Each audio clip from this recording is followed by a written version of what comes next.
Jæja, gott kvöld, góðir áhorfendur og verið velkomnir í þessa útsendingu af fyrstu keppni tímabils TR1 2021 til 2022. Daníel Rúnar heiti ég, er lýsandi hérna með ykkur og með mér situr hann Ingi Þór Tryggvason. Blessaður Ingi. Góða kvöldið. Þetta er alveg stórkostlegt að vera komin hingað til Brasilíu svo þannig að séð á Interlagos. Þetta er alveg fræg braut. Það er alveg átt legendary keppnir hér í gegnum árin í alls konar kapastri frá Formule 1 yfir í ég veit ekki hvað. Nú erum við stödd hérna í GTS Iceland að takast á fyrstu keppninni. Þetta verður spennandi. Nákvæmlega. Hvernig leggst þetta tímabil í þig? Ég verð að segja að ég er alveg gríðarlega spenntur fyrir þessu tímabili. Þetta er hérna, ég held að TR1 hafi aldrei verið eins sterk og hún er akkurat núna. Við erum komið með rjómanna bestu ökumönnum á Íslandi saman á brautina. Við erum komið með mjög sterka ökumenn úr TR1 sem að voru í fyrstu sætunum þar í fyrra. Og þá vorum við að tala um Evu Maríu og hérna Ævar Diego. Það verður gaman að sjá hvernig þau ná að, og fleiri berjast í Kára og þá sem hafa verið í TR1. Það er mikið mjög hröðum nýliðum sem hafa verið gaman að fylgjast með. Já, nákvæmlega og þess vegna er gaman að taka fram að Kári er í rauninni, hann er tvöfaldur meistari TR1-deildar núna. Seinustu 2 tímabil í röð hefur hann sigrað og núna er samkeppnin á mótunum Kára alveg svakalega hörð. Það þurfa að berjast fyrir því að halda sigur sætinu og vinna 3. ár í röð. Já, klárlega. Það er ekki bara það að við erum komið með fleiri sterkar keppendur í TR1. Þá er bara keppnin að harðna með hverju árinu og margir að verða betri og betri. Þannig að bara þarna topnum bilja milli manna er alltaf að minnka. Við erum ekki lengur að tala um hálfa sekúndu eins og kannski fyrir einhverjum árum síðan. Við erum að tala um 100 hluta. Já. Þetta er bara eins og í alvörunni. Það er close barátta á topnum. Nákvæmlega. En já, svo við tölum aðeins meira um okkur sjálfa hérna. Það er svolítið breyting frá því hvernig þessi útsending hefur verið í fyrra. Í fyrra þá voru ég og Birgir sem vorum alltaf saman að senda út en við erum liðsfélagar, eða voru liðsfélagar í TR2-keppnum. En í þetta sinn erum við andstæðingar lýsendurnir. Ég og Ingi erum báðir í TR2 og keppnum á móti hver öðrum. Þannig að ef eitthvað gerist í einhverju keppninni í daginn á undan, þá getur vel verið að það verði hart á milli okkar hérna í einhverju lýsingunni. Gerðið stíft andrúmsloft hérna eftir ég gerist eitthvað kvöldi áður. Já. Nei, ég held ekki. Það hefði alltaf verið gott á milli okkar, Danni minn. Já, nákvæmlega. Við erum skynsamir og rólegir menn. Já, við höfum sýnt hvorum öðrum það mikla virðingu á brautina. Ef eitthvað gerist þá hlýtur það að vera óvart. Nákvæmlega. En meðaltalið sem skiptir máli, sko. Algjörlega. En já, það er Kingstar sem er að setja hér hraðasta tíman enn sem komið er, sem er 1:31 og slétt hálf sekúnda. Fallið tala.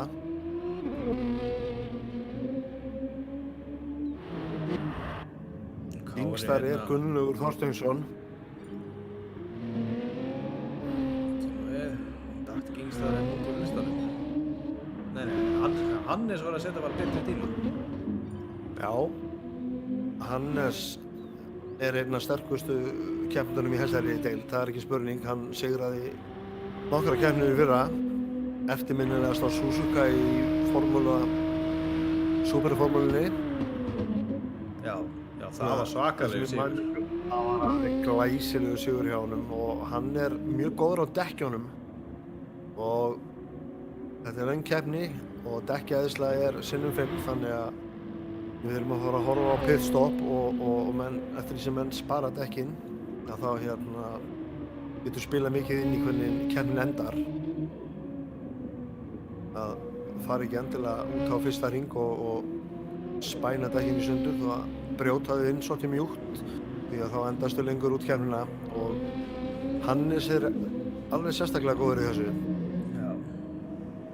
Það er er einmitt spennandi að sjá hvað hann gerir núna en hann kominn á Nissanin sem hefur verið sigurstranglegasti bíl þessara deildar, bara tier 1, 2 og 3 og en hann var allt seinasta tímabil að keppa á Toyotum og Lexusum þar sem hann var hluti af Toyota Gazoo Racing Já, sem og það komið í Nissan Mania. Já, það bara if you can't beat them, join them, það bara svoleiðis. Já, ég vil meina þetta allt Eva að kenna, hún búin að vera að keyra gríðarlega vel á Nissan og leið selja öllum að þetta sé besti bílinn, þannig að þorir enginn að deila við hana, hún sýnir það með eftirlum og þetta að virka. Já, Eva líka... Það var ekki ástæðalaus, hvað segirðu? Eva tók sér bara til og keypti Nissan handa öllum, þannig að hún átti einhverjar 10-15 milljónir á bankabókinu og keypti bara alla Nissanana sem hún gat fyrir það. Algjörlega. Það er ekki ástæðulausu sem að Nissan GT-R kallaður síðustu árin Godzilla. Já, hún tekst einhvern veginn að vera bæði stærsti og þyngsti bíllinn en samt líka hraðasti bíllinn. Já, það eru nokkri hestar undir húddinu á Godzilla, það get ég sagt ykkur. Já. Ég keyrði Godzilla í fyrra í síðustu 2 keppnunum, þá var hann þreyttur á að sjá Dimmu og Evu dóminara keppnunar, þannig að við ákveðum að svissa fyrir síðustu 2 keppnunar yfir á Godzilla og það gaf alveg góða raun, en það eru margir aðri bílar sem eru ekkert síðri.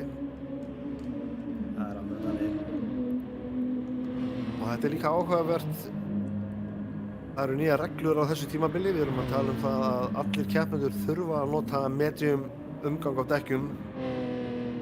Það þýðir að það þurfa allir basically að keyra á medium og svo líka hörðum. Þú má bara einu sinni nota medium dekk, en þú getur notað eins mörg hörðu og vilt.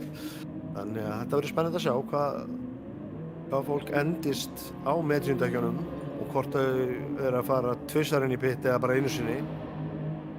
Þessi bílar eyða mismunandi dekkjum, þannig að sumir eru kannski betur settir en aðrir að vera á einni pit-strategi, sumir kannski eru meira tilsettir að fara í pit-stop. Þetta verður gaman að sjá. Þetta er eitt af þessu sem kemur í ljós hér rétt og eftir. Fylgjast hérna núna með honum Davíð Rúnari á einu tímatöknu sínum, hann á Subrunni. Hann vakrir á Toyota Supra hérna í kvöld. En hann kominn í Toyota Gazoo Racing núna, liðið sem Hannes var í fyrra á Sandbrúnu. Hver var það aftur? Það var Stefán Geir. Já, Stefán Geir var með alveg gríðarlega takta í tier 3 þar sem hann komið nýr inn í fyrra. Hann kannski ekki nýr. Hann hefur nú eitthvað keyrt áður held ég, en hann nýr í GTS Iceland og fór þar alveg til tier 3 en sýndi strax að hann var með hraða á við bestu ökumenn í tier 1 og tier 2. Þannig að góðum degi, það er aldrei að vita hvað hann gerir. Það er og líka gaman að því að Stefán og Davíð eru báðir að koma beint úr tier 3, þeir slepptu tier 2. Já. Það sýnir nú bara hvað aukningin og hæfileikarnir eru að aukast í þessu kappakstri í íþróttum. Já. Eða rafíþróttum. Þetta er nú eitt ef þetta er að tala góða hluti sem að gerst í þessu ástandi sem að búið að vera í heiminum undanfarið, þá er það aukningin á rafíþróttum. Allir heima að leika sér að þetta búið að vera algjör sprenging, sko. Akkurat. Og það er líka gaman að segja frá því að Toyota Gazoo ásamt Supernova með lið í bæði í tier 1 og tier 2, þannig að það er ekki nóg að það er komið liðakapastur í 2 deildir að nú eru liðfarin að branda sig með 4 ökumenn sem er alveg æðislegt. Já. En þá meður fyrir okkur að tala hér í útsendingunni. En Eva komið með hraðasta hring 1:39:07. Það er svakalegur hringur maður. Það er nokkuð góður hringur, það verður að segjast. 4 ef ekki bara mjög góður. Já, en Hannes er annar. Það er hann Gunnlaugur Gingstar sem er 3. Ævar Diego 4. Kári er 7. Aðeins 0,025 á eftir Ásgeiri Diego, Ævari Diego afsakið. Nú eftir Kára er Davíð Rúnar og svo er það Jón Ægir og Guffi. Guffi er liðsfélagi Kára. Og eins og við sjáum á tölunum 0,025 Davíð Rúnar eftir Kára og Jón Ægir 0,082 á eftir Davíð. Þú veist, við erum að tala við getum ekki smellt puttunum staðhratta og finnir eiginlega munn sko. Nákvæmlega. Þú, svolítið athyglisvert hérna, ég tók eftir því þú varst að lesa upp listan. Þú segir að Diego sé í 4. Kemur hann GTA Iceman ekki á listan hjá þér eða? Jú, já ég var að horfa hérna á rauðina fyrir neðan þar sem að tölunar splittuðust. Það datt. Já, ok. Þetta er Jón Valdimar sem er í 4. afsakið, það er Diego í 5. Já.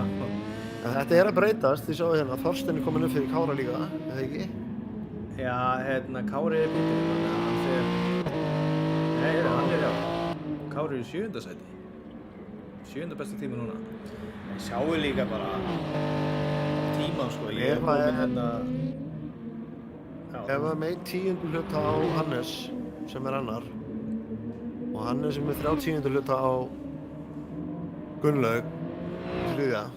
Og þú veist, við erum að tala um það í... Þetta er ekki nema hálf sekúnda á milli topp 5 sko, kannski. Já, og sér það, þú ert að fara niður í sæti 11 til þess að fara í yfir sekundu frá topp, já, bara frá fyrsta sæti í rauninni. En já, hérna, Illu Jónsson er komin inn í spjallið og býður okkur gott kvöld og spyr hvort þessi Ingi sem hann heyrir í, ja, kannski svarar hann við því, Ingi? Já, Ingi heit ég. Það passar. Það er hérna, spjallið komið að stað líka og hingað til bara búin að vera hérna, fólk að hvetja áfram liðin sín sem er alltaf gaman að sjá og það var nú alveg fróðlegt og skemmtilegt að fá að sjá einhverja spár frá áhorfendum. Hverjir þeir spá 1. til 3. sæti í þessari keppni? Segja okkur hvað er upp á sliðið ykkar og hvernig þið haldið þetta fari. Og það verður líka einni mjög áhugavert að fylgjast með á hvaða dekkjum keppendur ætla að byrja á. Já. Það eru 45 sekúndur eftir að tímatökum og þau fara að þurfa að drífa sig að velja dekkin sín ef að þau... Hérna er Hannes að setja sko besta sektor, hjólblán sektor, 0,3 sekúndur.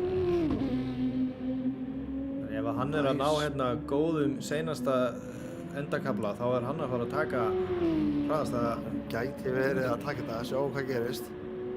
Það kemur hann. Já.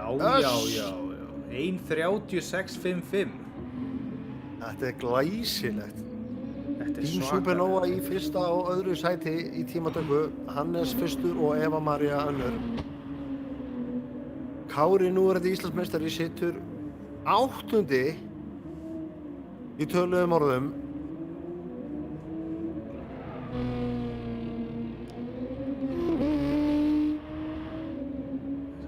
Ef að setja eitthvað tíma það er núna rauninni komið á yfirtími á tímatökum.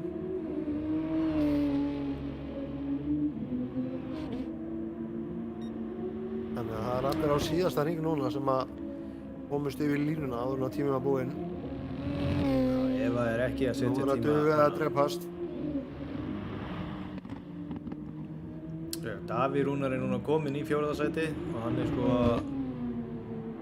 1.000 sekundu á eftir Gunnlaugi sem er í 3. Það er rosalegt.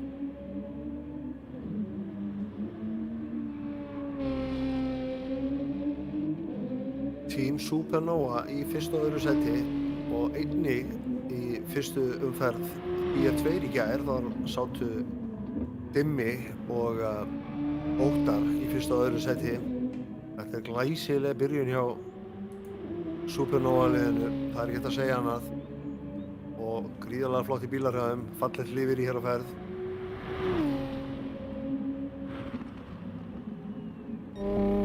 Það er kannski ekki vitlaust að þakka sponsorum sem að styrkja deildina okkar. En við erum að tala Auto Center og Antons, heitir ekki Antons Mamma Mia? Jú, pítsastæður í Reykjanesbæ, alveg svakalega góður. Já, veitingastæður, ekki bara pítsur. Að gera að tjekka á því og ef það er eitthvað með bílinn þá ferðu beint í Auto Center. Nú, það eru fleiri styrktaraðilar. Hjálpaði mér Daniel. Já, það er verið með náttúrulega nýja styrktaraðilan sem að Guffi og Kári keyra undir, það er Nokko. Já, Nokko, velkomin. Hafið fiskverslun líka. Ég gleyma hafinu. Það er að vera að bjóða vinninga hérna. Svo náttúrulega Tasty, það er held ég skjátt ekki, fyrsti styrktaraðilinn. En það kom með þessu. Fyrsta umferð að byrja í Gran Turismo Sport Ísland seríunni, Tier 1. Og það er Hannes sem er á rás pól. Eva í öðru, Gunnlaugur í þriðja. Davíð, Jón Valdimars, Guffi, Ævar Diego, Jón Ægir. Þetta verður spennandi.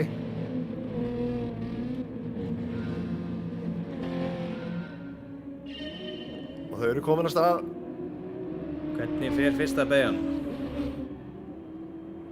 Ég hugsa að þau verði frekar róleg í fyrstu beiginni, vilja ekki taka neina sjensa, liðsfélagarnir. Já, það finnst alltaf að fara vel hérna. Fyrir sig. Allir komin að ákvæmda lausnir í fyrstu beygina, þetta er alveg svona viljum sjá þetta. Við hafa þetta.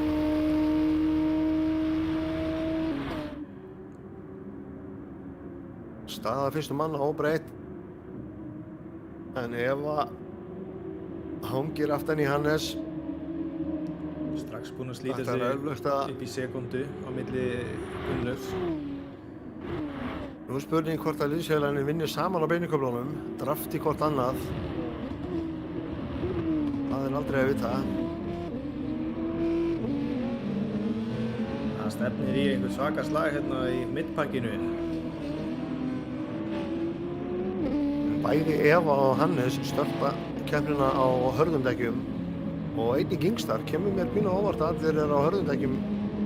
Ég er að fremstu menn, mér sýnist bara allir byrja á hörðum dekkjum. Já, ég get ekki séð betur.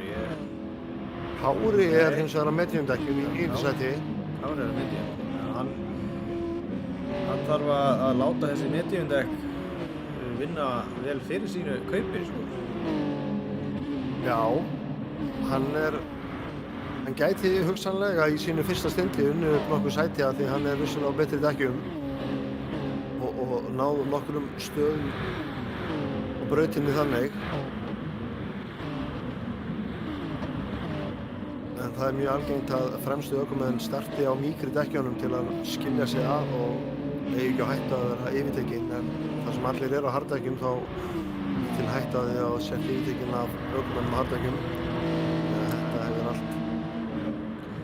Það er málið og ég sé að Kári er hérna að reyna að finna eitthvað pláss til þess að taka fram úr, en það er rosalega erfitt að taka fram úr á þessu braut, sérstaklega þegar það eru svona margir öflugir ökumenn og Jóna er fyrir framan hann, hann er ekkert lamba að leika sig við, hann kann að verja og þrátt fyrir að hann sé á harddekkjum þá er hann ekkert að hleypa Kára fram úr sig neitt auðveldlega, sko.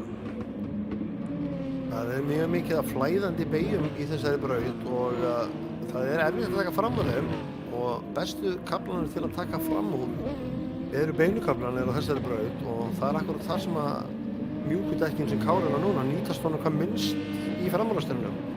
Þannig að þetta gæti verið erfitt fyrir hann, en hann þarf að vera mjög ákveðinn en hann þarf að láta þetta ganga upp. Það þýðir ekkert að bíða því að hann missir fyrir gripið á mediumdekkjunum sem hann er á. Þá var hann hugsanlega búinn að eyða þeim í að vera fyrir aftan ökumenn á hörðundekkjum á þess að komast fram úr. Þetta er tvíeggja sverð sko með dekkjaleikinn. Sjáu líka, hann er Já, alveg. Þetta er... Sjáu því hérna, kemst Jón Ægir fram úr.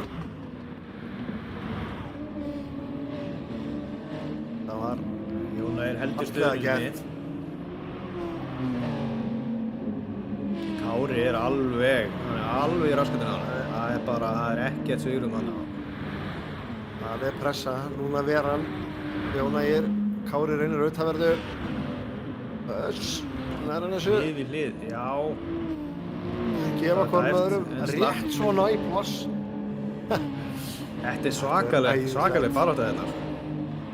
Þeir eru bara hlið í hlið hér nokkra beygjur, svona á að gera það. Það er mikil virðing hérna á milli. En þið sjáu að Kári er hraðari en það er erfitt að komast fram úr. Hann er á betri dekkjum núna og ætti að vera hraðari. Hann ætti að vera sekundarhring hraðari en það er eitt að komast fram úr og annað að vera hraðari. Það er málið sko. Það tefur hann svolítið að vera fastur fyrir aftan bíl sem er á harddekkjum. Ef að sigli bara örugt á eftir Hannesi í fyrsta sætinu. Aðal bara þannig að brautin er núna Kári og Jón Ægir.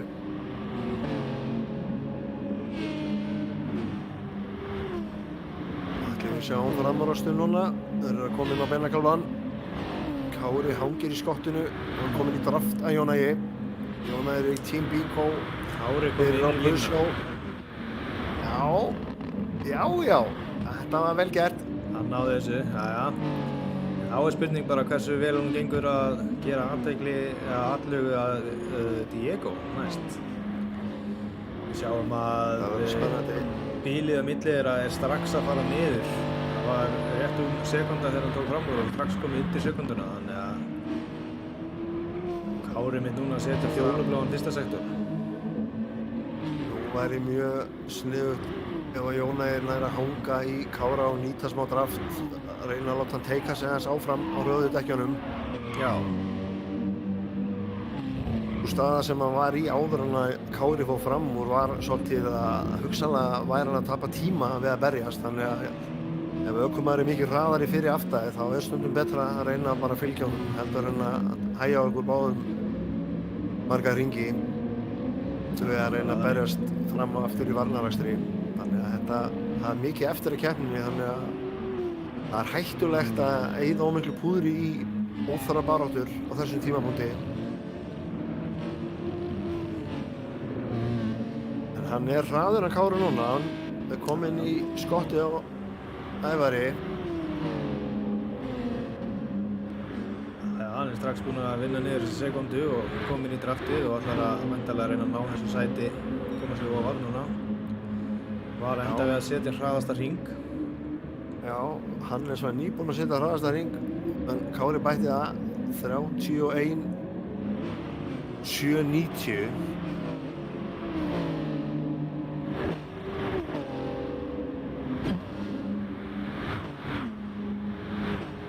Já, ef það er ekkert að pressa, hún heldur sér bara í þægilegur fjarlægð frá honum Hannes.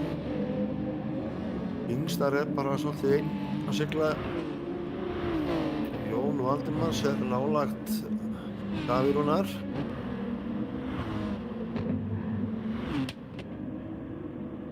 Kári er að setja rosalega pressu á Diego núna sko. Já, það er aksjónið á brautinni, það er Kári, enda er hann eini ökumaðurinn á medium dekkjum. Já. Þannig að hústar hann aðeins í skottið á honum, hjálpar honum, smá love touch, ítur honum áfram. Þetta er núverandi Íslandsmeistari að berjast við nýjan nýliða í Tier 1, en Ævar Diego sýndi það svo sannlega í Tier 2 í fyrra að hann hefur alveg rosalega hraða. Hans helsti akkis er hæll á þessu mómenti, kannski bara reynsluleysi að hann er frekar nýr í sportinu. En hraðan hefur hann hefur þetta sem að sumir kalla hráan hraða. Við erum hérna gegn Kári fyrir ytri og lengri leiðin dugar, vel gert. Hann er þessu, Kári komin upp í 2 sæti núna á medium dekkinu sínum, þannig að Hákon biður að kíkja inn í bíl til Kára. Kíkjum hérna aðeins.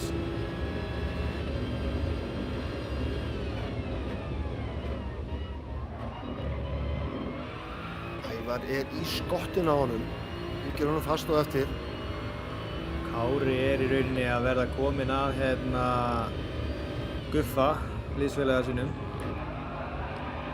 Guffi á hardekkinum.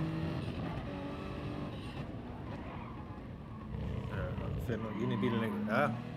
Eitthvað klikkaði þarna.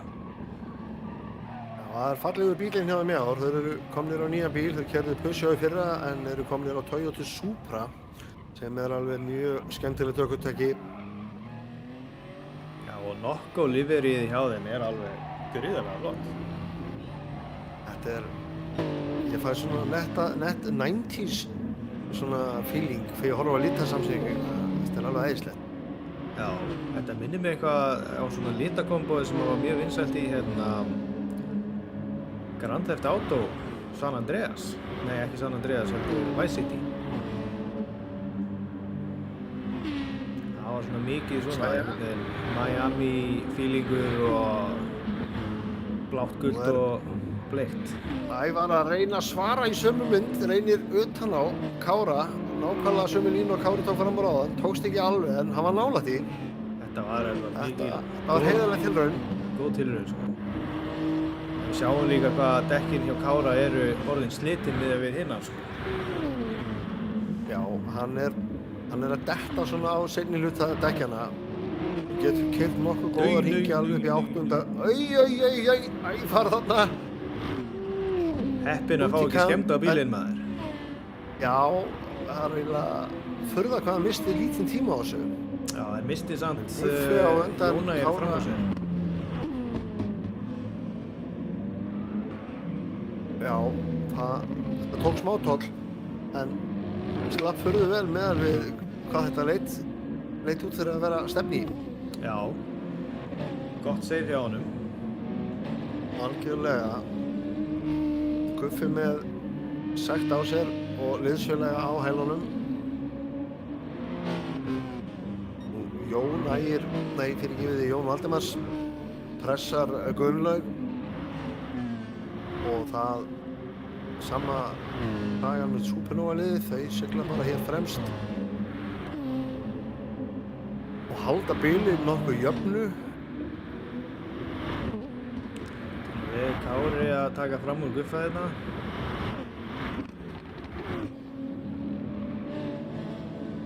Kári komið fram úr Guffa og 2 sekúndur í Jón Valdimars sem er í hörkubaráttu við Davíð Rúnar, þannig að þetta gæti orðið 3 bíla barátta eftir smástund.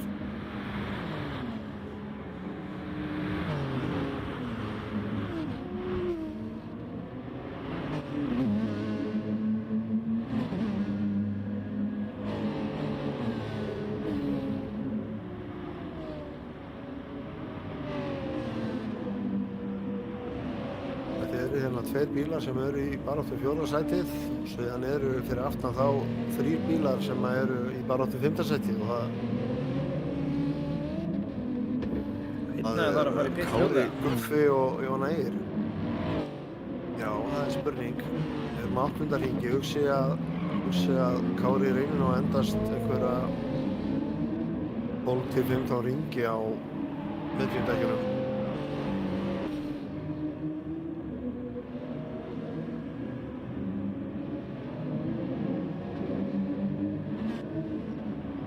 Jónægir er byrjað að pressa Guffa og Ævar Diego er kominn í skottið á Jónægi.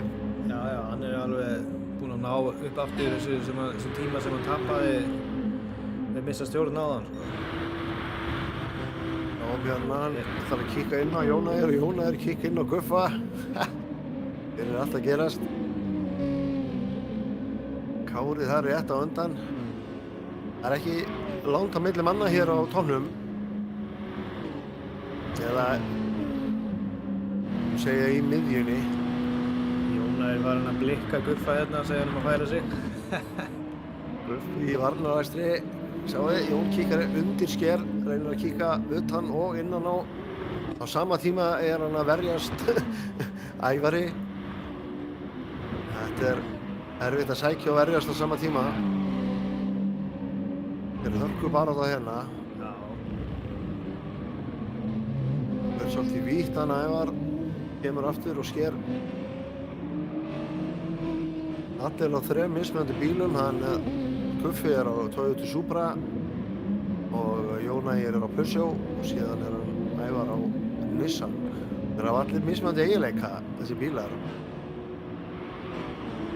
Toyotan er lipur með vélina fram í og nett og hefur góðan endarhraða. Peugeotin er með vélina aftur í og beygir eins og enginn sem morgundagurinn. Skortir smá endarhraða en ætti nú að vera í góðum málum í draftinu á Guffa. Síðan ertu með Nissanin sem er stór og mikill og gríðarlega kraftmikill.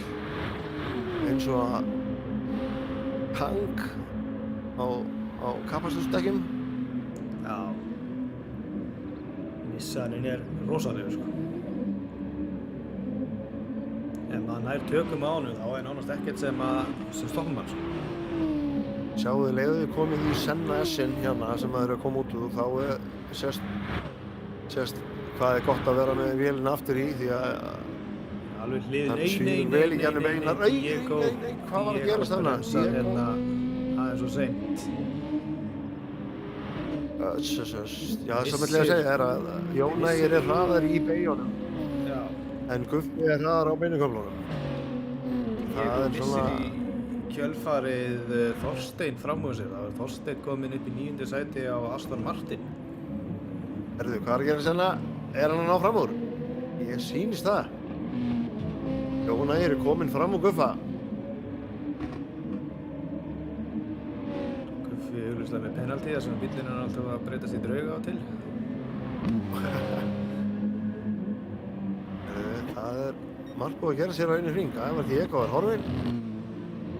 Þorsteinn er kominn í 9. sætið. Kári er í 7. sæti og Það er ég að horfa á Jón Valdimar liðsfélagi Jón Ægis er ennþá í skottunni á honum Davíð. Ég er að horfa á hann skeira í Team Carvel. Það er sem verið að vitna í Marvel.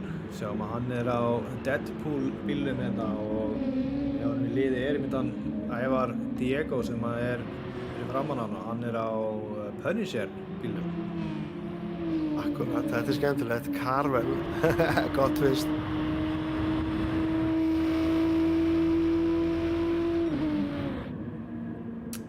Síðan er náttúrulega Jón Ægir og Jón Valdimar. Hvað segirðu? Gaman að geta Skeiri var mjög sigurstranglegur í Tier 2 og hann keyrði allan tíman á Aston Martin ef maður veit og er núna kominn yfir í Nissan lestina.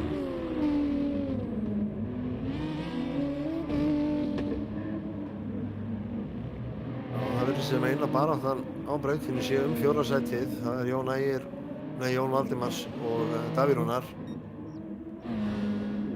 Yngstar eða Gunnlaugur siglir hálf 1 á sínum sjó í 3. sætinu en mér sýnist Eva vera að byrja að pressa Hannes aðeins þannig að við ættum kannski að fókusa aðeins á Supernova í augnablikinu því að Kíkja á toppinn hérna, þau eru bara búin að vera að vinna hart að því að stinga af. Já, algjörlega, en svo sér það Eva er farin að pressa, hún er búin að halda lengi vel, halda sér rólegri fyrir aftan. Ég veit að hún vil spara dekkinn til að byrja keppninnar, en má ég segja að heat is on, hún er farin að pressa verulega núna. Þannig að þetta verður gaman, liðsfélagarnir, Hannes og Eva. Fróðlegt að vita hvort þau voru búin að plana eitthvað hvor myndi vinna eða hvort þau ætla bara að berjast það. Þetta er að séu liðskipandi. Það getur verið. Það er spurning. Ég veit ekki, ég efast það. En á sama tíma held ég að þau sé ekki að fara að stofna öðru í hættu með glefralegum tilraunum til framúraksurs. En ekki að segja að sá æðli sem verður hraðari ykkur þetta sennilega bara Já, ég held að það sé við skipun pottet þannig. út gluggann. Ég finnst eins og Eva sé að kíka. Hún er að gera sér sýnilega, hún er að halda pressunni. Leita af plásinu til þess að komast fram úr. En Hannes er náttúrulega líka, hann er alveg góður í því að verja, sko. Hann veit alveg hvað hann er að gera þegar það kemur að því, sko. Já, eins og við sjáum, tekur hann inn þarna, ver hana. Þannig að Eva verður að fara eitt línuna. Og sjá að Kári fyrir pittin. Og spurning hvort að Eva reyna á einhverjum tíma að undercutta Hannes, fara fyrr í pitt og taka hraðari hring og koma þá út á undan þegar að Hannes kemur á pitt. Það er aldrei að vita. Já, Ég veit að Hannes er þekktur fyrir að keyra lengi á dekkjunum, hann hefur oft gert það. Þau eru mjög svipuð dekkjun þeirra.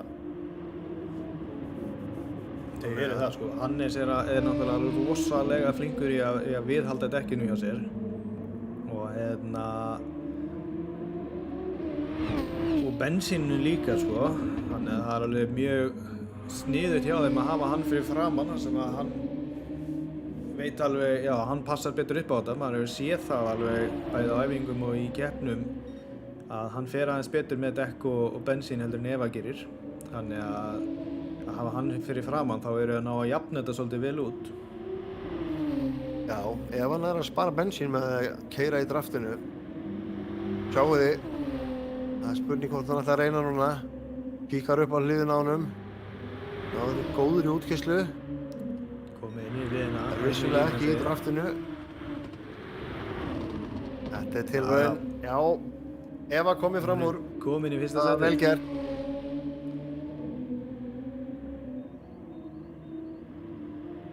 Og nú bara þarf Hannes að festa sig og halda pressunni, festa sig í afturendanum, ekki láta hann að slíta sig frá sér. Það er mjög mikilvægt að halda pressunni. En Eva reynir vissulega núna að keyra nokkuð örugga hringi hratt í þeirri tilraun til að skilja sig aðeins frá honum til að losna við pressuna, en þetta er einmitt leikurinn sem kappakstur er. Já, já.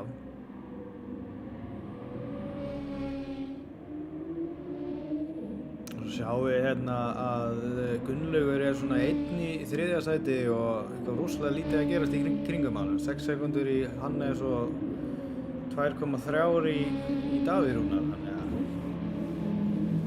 Já, það er samt hörkubaráttu hjá Jón Valdimars og Davíð Rúnar fjórða sætið. Þeir eru búin að vera bara eins og samloka síðustu 10 hringina. En það er eins og ég segi, beinu kaflanir eru framúræstuskaflanir í þessari braut og það er einmitt munurinn á Subrunni og Pushjónum að það er pínu erfitt fyrir Jón Valdimar að eiga við Subrunni á beinu kaflanum sem að kemur niður á sjáum, hann er nú vel í draftinu á Davíð Rúnar núna, ef þú ert að fylgjast með. ég er að fylgjast með hérna. Hann reynir, en það skortir smá í restina. Jafnvel þótt hann sé í draftinu, þá bara hann geti komist upp á hliðina. Hann nær bara að fylgja, það er munurinn. Það vantar endarhaðan í puggan til þess að ná þessu, sko. Já, en svo þegar þau koma núna inn í beygjukablana sem við erum að detta inn á, sem að fullt af flæðandi beygjum, þá er hann alveg í skottinu, en það er bara erfitt að fara fram og þú þarft eiginlega að fara löngu leiðina. Það er bara illgerðarlegt, sko. Nema að þú haldir pressunni og ökumaðurinn fyrir fram að gera einhver mistök og það er með það sem hann er að reyna að fá Davíð Rúnar til að gera með því að hanga í skottinu á honum á þess að vera að dífa sér inn á hann. Hann er basically að bíða eftir tækifærinu. Já, bara bíða eftir að Davíð Rúnar gera einhver smá mistök og fari of vítt eða fara aðeins út af eða eitthvað bara. Gefið sér opnunina til þess að hann geti stungið sér fram úr. Hannes er kominn aftur fram úr Evu. Já. Þannig að það er alveg eldheit bara það hér í gangi, það má ekki líta af þessu. erum á ring 15 af 38 og ég myndi segja að það fer að styttast í að við sjáum pitstop, allavega hjá þeim sem eru á mediumdekkjum. Já, náttúrulega Kári var svo eini sem var á mediumdekkjum, hann er búinn að pitta. Já, hann var farinn inn. Hann er kominn á harddekkin sín og í 12. sæti eftir pitstoppið sitt. Hann er langt á eftir Stefáni og langt á undan Skúla. Skúli og Halli eru saman á botninum. Þeir voru nú öflugri á seinasta sísoni, verð ég að segja. Já. Það er alltaf eitthvað surprise í fyrstu keppnunum eins og við vorum vitna í gær í tier 2-deildinni. Það koma ný andlit hérna og allir eins og hundar nýkomnir úr búri að keppa í fyrstu keppninni. Já. Það er mikill æsingur og svona tímabili ekki búin að lenda. Spurning hvort að þeir Autocenter bræður eigi bara eftir að bara taka sig til og æfa sig aðeins eftir sumarið. Sannlega það er ábyggilega margir að koma undan sumargleðinni. Alveg dottnir í gírina þá. Svo eru aðrir sem eru búin að keyra allt sumarið og eru alveg sjóðheitir núna. Akkurat. Ég gruna að Supernova liði fari í rétt rúmlega 20 ringi á sem hörðudekkjum. Spurning með aðra keppendur. Það verður gaman að sjá. En þau eiga alveg smá inni ennþá. Hörðudekkin verða ekki eins slæm og mediumdekkin þegar að þau slitna. Þú getur endurmun lengur og slæm hörðdekk er ekki eins og slæm mediumdekk. Þau byrja að vera slæm. Það veist hvað við. Já, ég veit nákvæmlega hvað þú talar. Það er auðvitað að útskýra kannski ef maður hefur reynslu þetta hljómaði. Það meikaði fullkominn sens fyrir mér. Slitin mediumdekk virka svipað á slitin harddekk og það meiri gripmunur á milli góðra mediumdekki og slitna mediumdekka heldur en góðra harddekki og slitna harddekka. Vá, það er erfitt að segja þetta með þessu. Já, þetta er svona þetta er þjált í tungu. Ef þú veist þetta, þá veist þetta. Við skulum bara ljúka þessu þannig. En það er 0,7 sekúndur í bil á milli Hannes og Evu en hann Gunnlaugur í 3. sætinu er rúmar 6 sekúndur á eftir en Evu og Jón Valdimar er komið fram úr dægruna. Já. Það kom að því. Við mistaði þegar hann náði því. Já, og Ævar Diego er hérna kominn í skottið á honum Guffa í baráttunni 7. sætið. Gæti eitthvað að fara að gerast þar. Já, skulum fylgjast hann með þessu. Hérna erum við dekkinu. Hann er að keyra sig upp. Þeir eru aðeins slitnari dekkinu Guffa. Hann tók bara í ytri línuna. Er hann að fara að ná þessu? Supran sem Guffi er á, hún hefur verið þekkt fyrir að eyða dekkjum aðeins hraðar heldur en sumir af sínum samkynnisherrum. Já.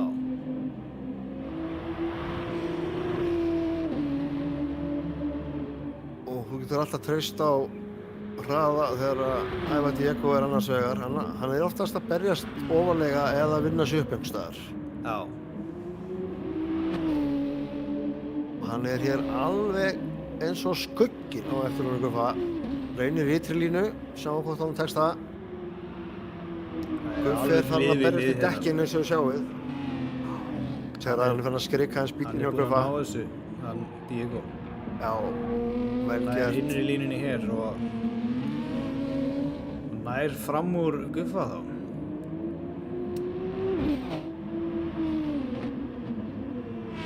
Já, það er ótrúlegt með henni stærð og þyngd. Það er ótrúlegt með henni stærð og þyngd á Nissaninum hvað hann er góður í beygum samt. Já. Svínleikur sko. Það er nefnilega góður plús að vera uppáhaldsbíl framleiðandans.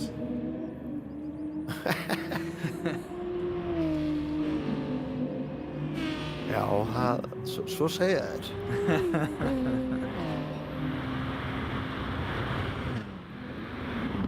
Sjáum hérna að hann Jónægir í 7. sæti er svolítið einn á báti hérna líka.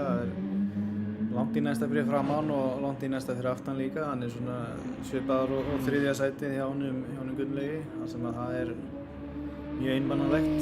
Mjög óvenjulegt að 3. sætið er einmannalegt sætið. Oftast svona meiri slagur 3. sætið heldur en einhver önnur sæti. Það sést á dekkjaðislunni að ég er að renna hérna yfir listan að Suprunar, þær eru með töluvert verri eitt dekk heldur en til dæmis Peugeot og Nissanin. Já. Davíð Rúnar og Guffi, þeir eru farin að berjast svolítið við grip núna. Þeir eru svolítið eitt reyndar hjá honum Ævari Diego og Nissanunum en hann er nú líka búinn að skransa svolítið út af og hann er líka búinn að að pusha rosalega, sko. Hann er búinn að vera að láta þessa túktur hafa það. Já. Það er bara þannig. Guffi er með vel eitt dekk, sama með Þorstein. Það er svolítið eitt dekkin hjá honum.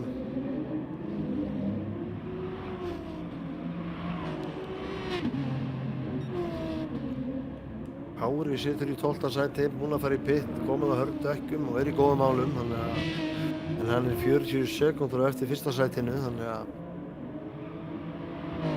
þetta lítur ekki út fyrir að vera hans dagur. Nei. En það er nóg eftir. Það er nóg eftir. Það er allir hinn eftir að fara í pitti. Það tekur ekki alveg 20 og eitthvað sekúndur að fara í gegnum pittin. Við erum basically rétt rúmlega hálnu núna og að fara í gegnum pittin er held ég verið einhverja 27 sekúndur með öllu, sko. Já. Þið þurfa að taka svolítið af eldsneyti líka, sko. Já. Það er greinilegt að það eru flest allir á eins stoppaplani hérna, að allir er að keyra hálfa keppni rúmlega á hörundekkjum. Spurning með Kára, hann fór mjög snemma inn á skipta. Fylgjast með hérna Þorsteini að hann er að gera allu að Guffa. Já. Þeir eru báðir á frekar slitnum dekkjum, þannig að það er enginn sem á yfirhöndina þar, hvað það var þar. Og í rauninni hann Ásgeir bara strax þarna eftir hann. Þetta er í rauninni orðin svolítið barátta 8. sæti. Já, þetta er skemmtilegt. Allir á mismunandi kökum. Guffi á Subaru og Aston Martin er bílinn sem Þorsteinn keyrir og svo er Skeiri á Godzilla. Ég ætla að kíkja aðeins hérna inn í bílinn hjá honum Þorsteini. Já, hann er að pressaru, kíkar á hann, skrikkar aðeins til, ætlaði að reyna að stingast þér inn fyrir og ná góðu dræfi út úr beginu en skrikkar aðeins en hann er í draftinu á Guffa þannig að núna ætti hann að reyna að stinga sér innan á hann, spurning hvort að Guffi ver, sjáum hann fer inn innan, já. Ver inn línuna, Þorsteinn kominn utan á hann og sjáum við það, vel gert. Já, þetta hafðist hjá honum. Það er ómannlega gert hjá honum. Já, þetta er alveg, þetta var fallegt. Þetta var mjög flott, mjög vel gert. Já. Á hverju öðrum nægt pláss. Guffi fyrir sig að vítt hérna og missir Skeira fram úr sig líka. Er í mistök. Þetta er svona, hann er kominn á erfið dekk eins og staðan er. Það er ábyggilega töluvert, hann er kominn á það stig sko að þú getur keyrt dekkin á svolítið svipuðu stigi mjög lengi og svo kemur svona tímabil þar sem að þú fer að hraka svolítið mikið. Ég hugsa að þau sem eru á Subrunni núna séu svolítið að byrja að lenda í því og líka reyndar Þorsteina því að eins og þú sérð á dekkinum hans þá eru þau mjög yfirleitt. Þetta er ábyggilega orðið, þeir eru reyndar allir komnir á svolítið eitt dekk sko nema kannski fyrstu ökumennir sem hafa náð að heyra mjög mjúkt og smúð.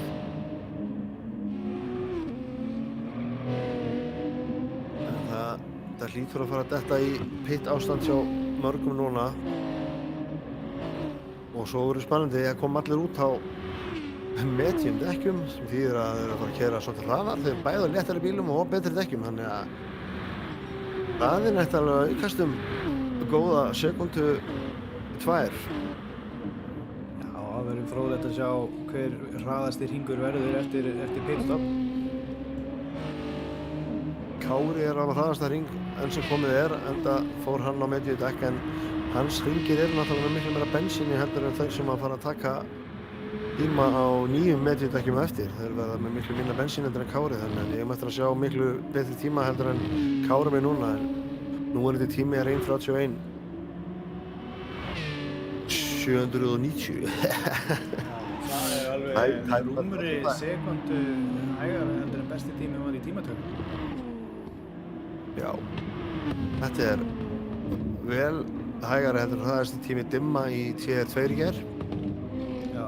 En hann var á medium dekkjum á mjög léttum bíl og við höfum eftir að sjá tímana að lækka svolítið þegar að fólk skiptir á medium dekk og bensíni fer að verða það eru þá að þurfa að taka bensín reyndar. Ég að rugla pínu núna því að þetta er aðeins lengri keppni. Já, þeir þurfa ekki að fylla tankinn. Enga síður, þeir þurfa ekki að fylla tankinn, nei, vissulega.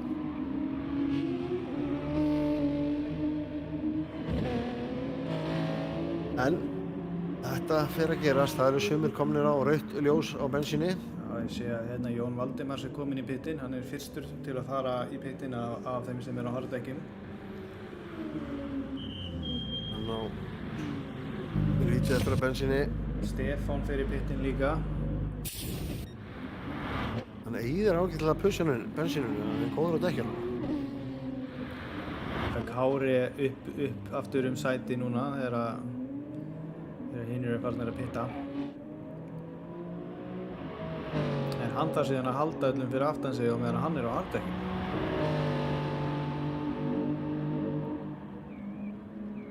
Já, það er greinilegt að Peugeot er eyða töluvert meira bensíni heldur en aðrir bílar, eða segjum kannski ekki aðrir, en Supran, hún eyðir allavega minna að Guffi á töluvert af bensín eftir meðan við Jón Valdimar sem var að koma inn. Skeiri, eða Ásgeir, hann er kominn á rautt blikkandi þannig að hann þarf að fara að detta inn á þessum hringaði næsta. Diego, hann var lítið bensín eftir, þetta er alltaf að fara að gera svona. Margir komnir á rautt. Jón Ægir er kominn á rautt, þannig að hann fer inn í pitt. Eva og Hannes eiga alveg nokkra hringi eftir á bensíni. Það er mismunandi hvernig bílar fara með eldsneyti og tútunar. Það fara Davíð Rúnar og Jón Ægir í pitt. Já, Jón Ægir með 6% eftir af bensíni á meðan að Davíð Rúnar með 15. Eva er byrjuð að pressa Hannes í fyrsta sætinu aftur. Já, hún er allir að detta í pittinn, sko. Já. Og hvernig ert þú að horfa? Ég bara er núna að horfa á Kára. Hann er komin upp í 5. sæti á listanum hjá mér. Eftir að allir eru búin að vera að fara í pitt. Já. Á hörðum dekkjum sem við erum búin að eyða svolítið af þeim. Það verður erfitt fyrir hann að berjast í medium dekkin. Já, það er eitthvað glits í gangi á skjánum hjá mér, þannig að það kemur út eins og hann hafi farið í pitt í 5 hringi í röð. Þannig að ég er ekki alveg klár á því á hvaða hringa hann fór í pitt á. En miðað við það að Subrurnar er að fara í lok hring 23, að þá ætti hann að ná allavega 23 hringjum á harddekkinum á Subrunni. Hannes er að fara í pitt. Eva heldur áfram. Já, hann ætlar kannski að reyna að undirstinga. Já, og Gunnlaugur heldur áfram líka.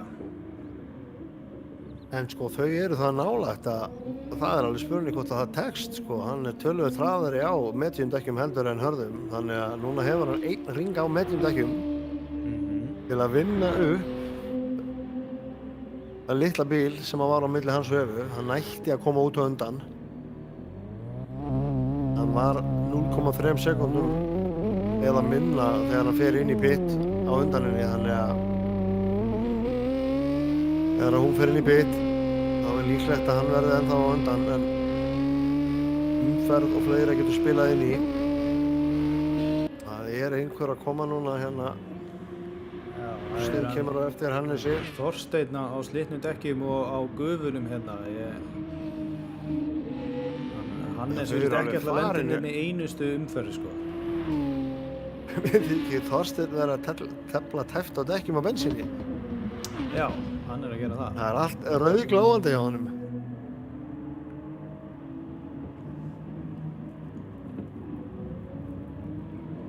Kári í 5. og hefur 8,5 sekúndu á Davíð Rúnar sem er nýkominn á ný dekk. Medium.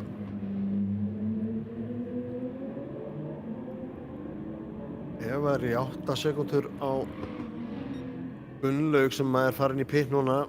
Já, Gunnlaug, þá er fróðilegt að sjá hvað Hannes, hann náttúrulega hlýtur að ná fram úr honum Gunnlaugi allavega. Hannes er 31 sekúndu á eftir Evu og miðað við það, þá ætti hann í rauninni að, hann ætti ekki að ná fram úr henni þegar hún fyrir pit. En hann er að stytta þetta bil alveg mjög hratt. Já sko, Eva er búin að vera að keyra núna síðustu 2 hringi á 1:33,4. Það er töluvert hægar heldur en metidekking geta keyrt á. Þannig að í lengur sem hún heldur úti núna, þá er hann að fara að tapa sekúndu, allavega 1,5 sekúndu ef ekki 2 hring. Á Hannes þegar hann er búin að ná hitta í dekkin. Já, hún hlýtur nú að vera að fara í piti núna. Hún er að klára hérna að koma inn á seinni helming brautarinnar og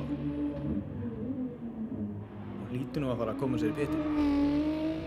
Hannes keyrði í síðasta hring 1:32,1.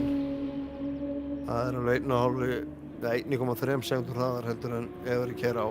Bílið er komið 29 núna. Eva tekur 1 hring í viðbót. Já. Því þá held ég að Hannes náði pottet fram úr, sko, því hann er komið niður í 29 sekúndur með bilið, sko. Hvað sagði þið áðan? 27? Já. Mér minnir, ég held ég hafi einhvern tímann tekið tíman á þessu og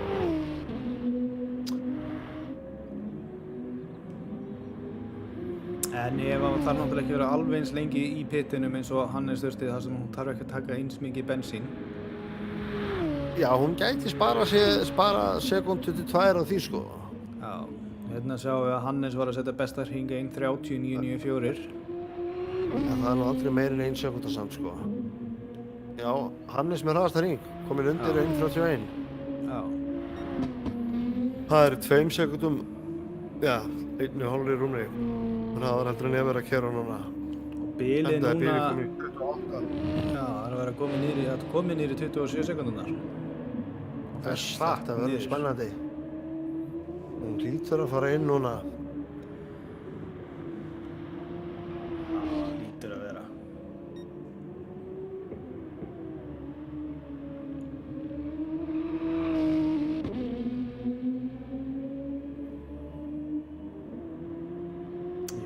Geti nú ekki tekið annan hring á þessum dekkjum, sko, og með þetta bensín, sko. Já, fer hún inn í pit. Þá ætlum ég að kíkja eins á Hannes hérna og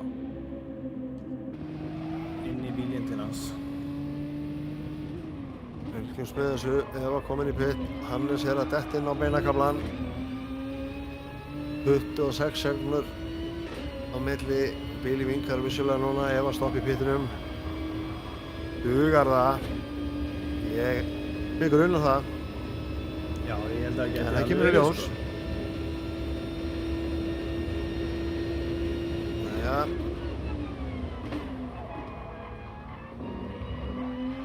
Þarna sjáum við hann að koma út úr bitinum. Þetta verður... Kemur hann Sérðu, alveg hlið við hlið. Nei, heyrðu býtuð. Þetta er Halli. Þetta var ekki Eva að koma út úr pittinum hana. Ok. Þetta var Halli í 14. seti sem Hannes er að ringa. Já, Eva er búin að tapa miklu meiri tíma á sig. Eva er komin tæpar 7 sekúndur á eftir Hannesi. Yes, hvað segir ykkur það? Þetta kostaði. Þetta var alltaf spurning hvort að annarkvort þeirra myndi reyna að taka undercut og það var Hannes sem gerði það og notaði sér það að hann vann upp hellingstíma á þessu, kominn 7 sekúndur á undan Evu og 10 hringir eftir. Þá bara, það hlýtur að vera nóg fyrir Hannes til þess að halda þessu, sko. En það er hörku baráttu á brautinni 8. sætið þar sem að Ásgeir og Guffi eru að slást. Þeir eru búin að vera berjast síðustu hringina með að við erum að fylgjast með Evu og Hannes. Og Þorsteinn ekki langt þar á eftir. Og þar á eftir Stefán Geir.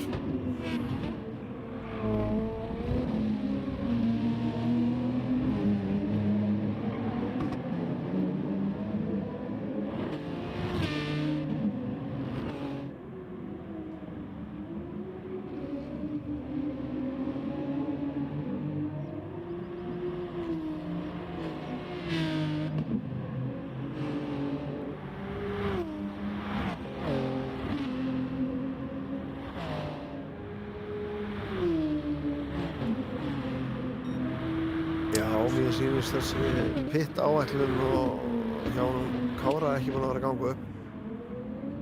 Hann er í 12. sæti núna.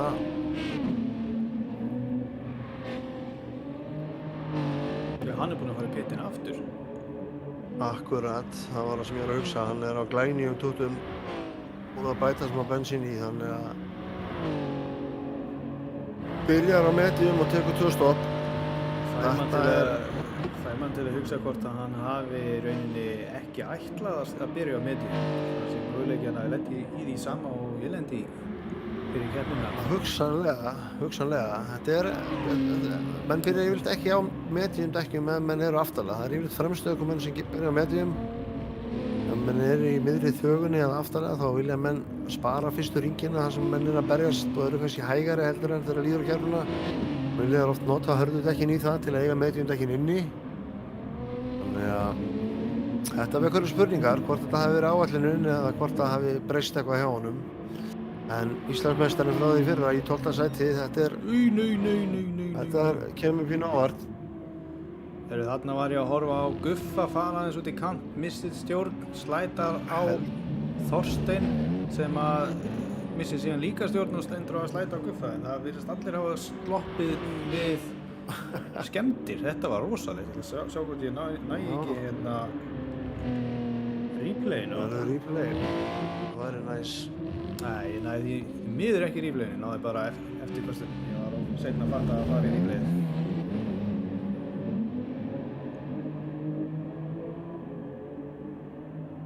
Já, maður þarf að muna þegar maður sé bíl fara út hafa gargað replay. Já, þetta var nokkuð þannig. Við Þetta kostaði setjum það og Guffa alveg svakalega. Hann var í slæginum 8. sæti og er núna dottið niður í 12. sæti 2 sekúndum á eftir Kára. Þannig að þetta var ekki nógu gott hjá honum. Og Bíkó-bræðurnir Jón Valdimar og Jón Ægir, þeir eru í baráttu núna 5. sætið. Þeir hafa fundið hvern annan á brautinni og eru komnir í samloku. Alveg keyra hérna klestir ofan í hvern annan. Það er skárri dekkin hjá Jón Valdimar heldur en... Sjáum hérna, Jón Ægir ætlar að reyna framarastur, stingur sér innan á, hann var í draftinu þannig að hann kemur hérna inn á örlítið meiri hraða. Já. Vel gert hjá honum. Já, þetta var flott. Hann náði betra exitið þarna, náði að nýta exitið og draftið og tók fram úr liðsfélagi sínum. Það var ekki víst að þetta hefði gengið upp eða hann hefði verið fyrir aftan Súbruna. Nei, eða Nissanin. Nei, kom sér vel að vera þannig að móti liðsfélagi sínum í góðu drafti. Já.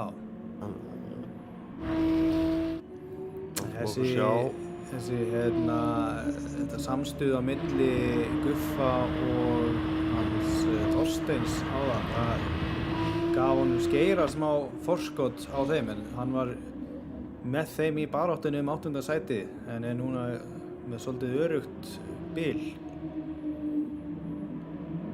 Og meðan á Þorsteinn núna farin að gefa í aftur, hann farin að stinga svolítið af frá honum Stefáni og að minnka bilið í hann Ásgeir. Það er að komast í slaginn 8. sætið aftur. Það verður gaman að sjá að hann gerir allveg á honum.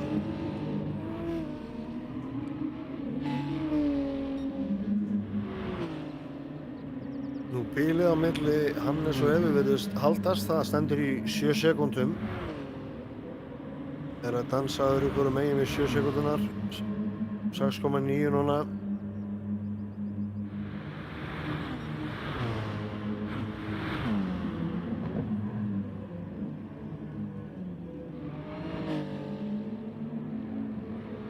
Jón Ægir ná sér í sekt.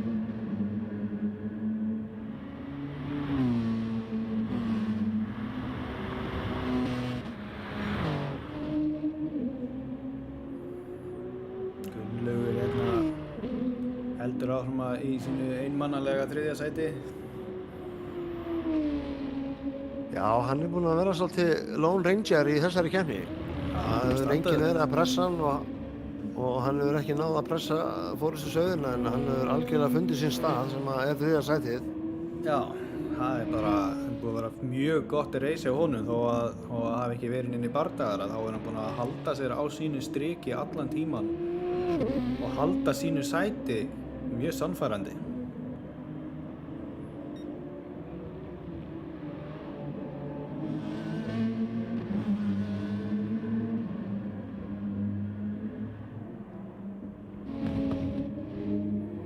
Núna sjáum við að Þorsteinn er kominn í baráttuna 8. sæti. Hann er búinn að ná honum Ásgeiri. Hann er kominn hérna innan við sekundu fyrir aftan hann.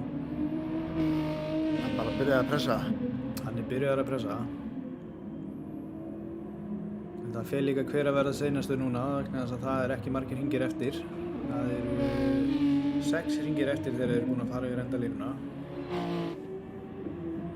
Það kan okkur sjá, hann er í drafti af Ásgeiri núna. Þetta eru bæði hraðskriði bílar, þannig að hann gæti hugsanlega nýtt sér draftið með því að verða hraðari. Þeir eru mjög svipaðir. Náða fram úr eða veitu hvað? Nei, eða hvað? Eða hvað? Þetta er ekki búið. Nei. Hann heldur þessu Ásgeir vel. Ég kíkja hérna inn í bílinn hjá honum bara.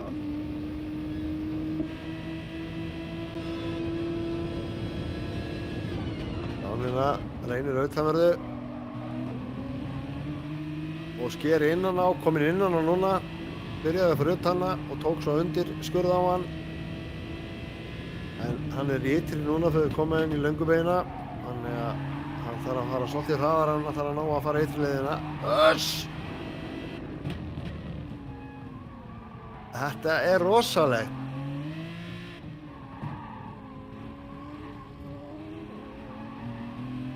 Það er alveg sko, þetta er, þú kæmir ekki hamborgara á milli þeirra sko. Nei, þetta er... Sjáðu hérna, reynir innan á hann. Þetta er erfið beygja, það sem hann þarf að gera núna er Það þarf að sýna þolinmæði og reyna að ná útkeyrslunni fyrir beinakaflann. Þið er lítið að stinga sér inn á að þú ert ekki nógu nála þarna, en ef þú nærðu útkeyrslunni þá getur þú náð drafti og hugsanlega verið búin að fara fram úr þegar þú kemur á fyrstu beginni. Já, hvað gerist?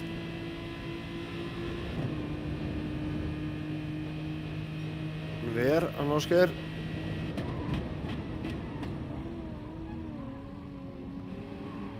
Nei, þetta gekk ekki upp, en gríðarleg pressa sem er í gangi hérna.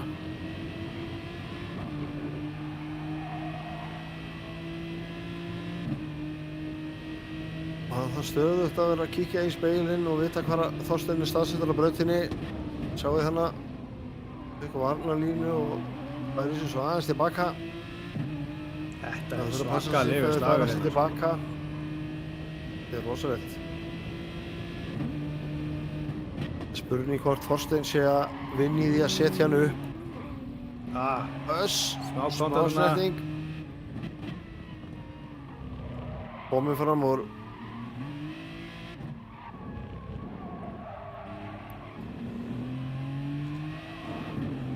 Ég ná ekki...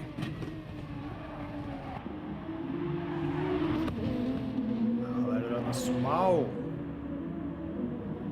smá kontakt þarna og það er spurning hvernig það fer. Þetta var ekkert neitt brotlegt myndi ég segja. Nei, ég hugst þetta sé nú bara það sem að við kallum gott racing. Já.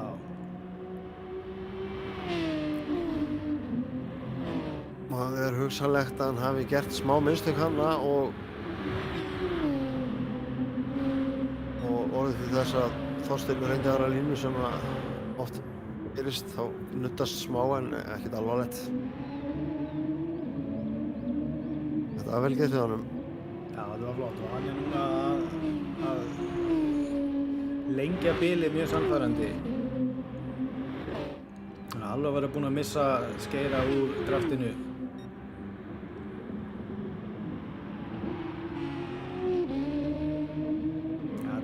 Kári er að nálgast liðsfélaga sinn. Kári á ferskum dekkjum er að nálgast Guffa, liðsfélaga sinn, og Guffi er rétt fyrir aftan Sigurgeir, nei fyrirgefðu, Stefán Geir. Spurning hvað er að gerast á toppnum. Það er búið að minnka bilið aðeins. Eva er núna 4,5 sekúndur fyrir aftan Hannes. Það er nú samt ennþá svolítið í hann.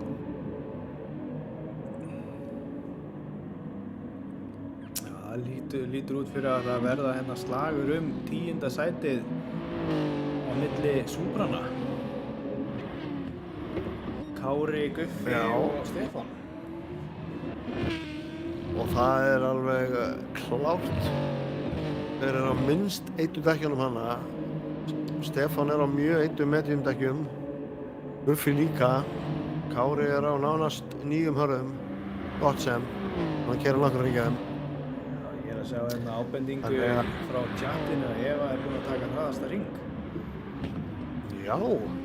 Kynna að sjá hérna, það er 32. ringur og 37. núna, það er svolítið síðan með þessu.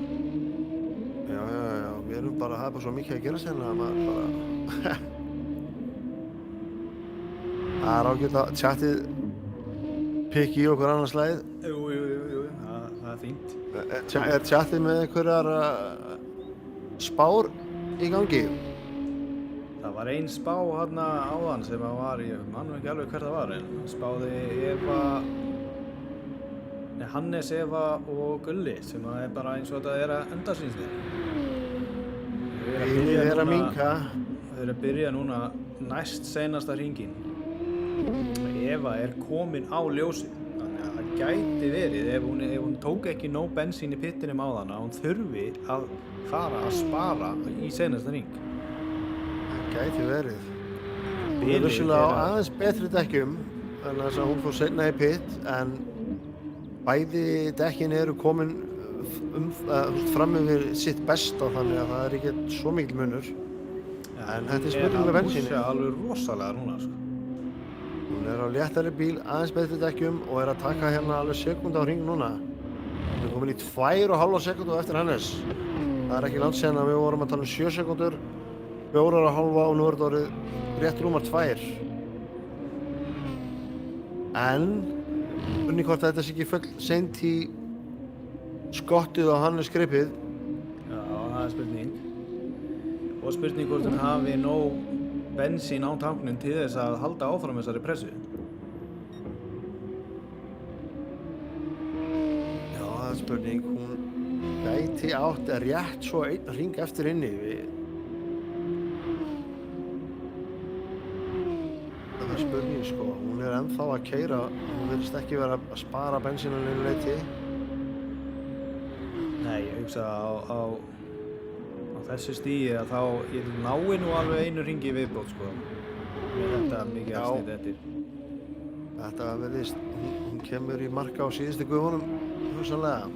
Já.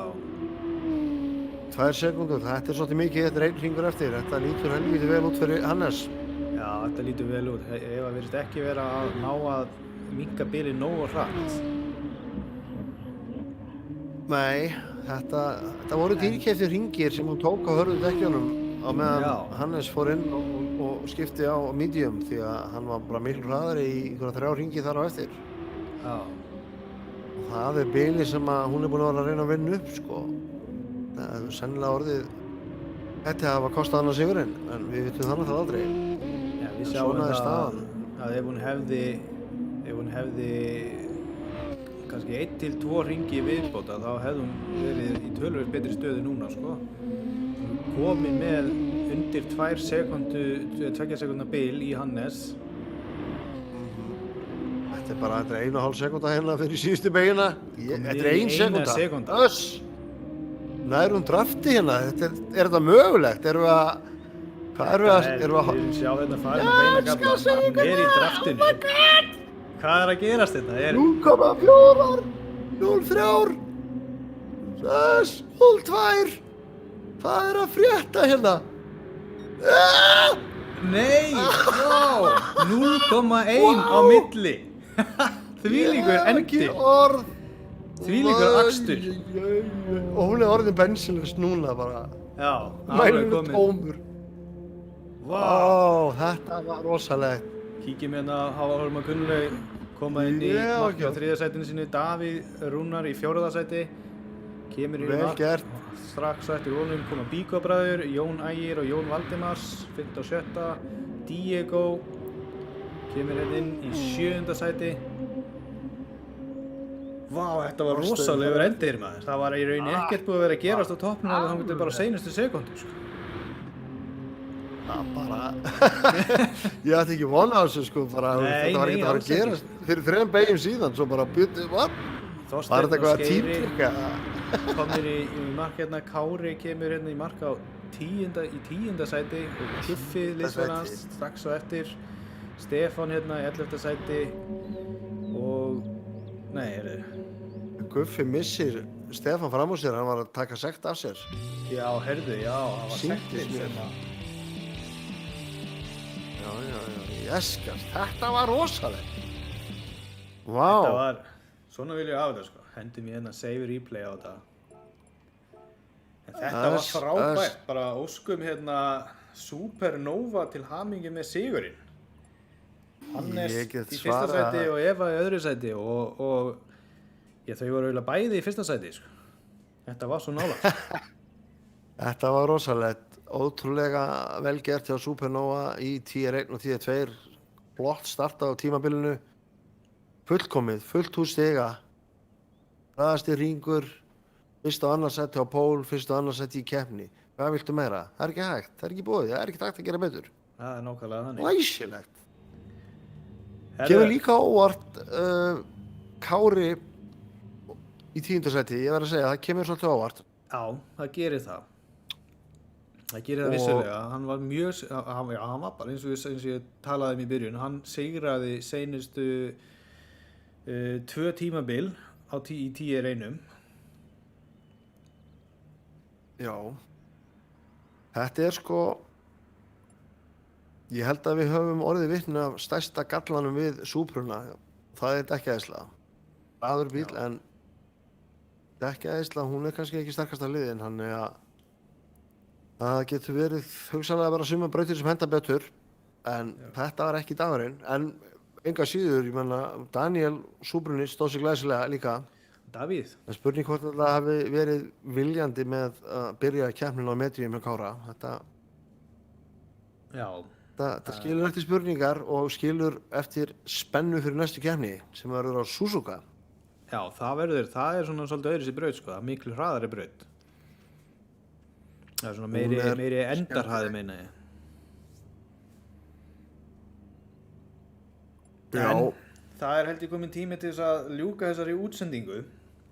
Ég bara þakka fyrir að koma með mér í lýsendastúkuna, Ingi. Þetta var frábært að hafa þetta og verður spennandi að sjá. Mjög gaman, takk fyrir mig. Já, og takk fyrir áhorfendur. Og við sjáumst þá bara aftur eftir 2 vikur. Verið þið sæl.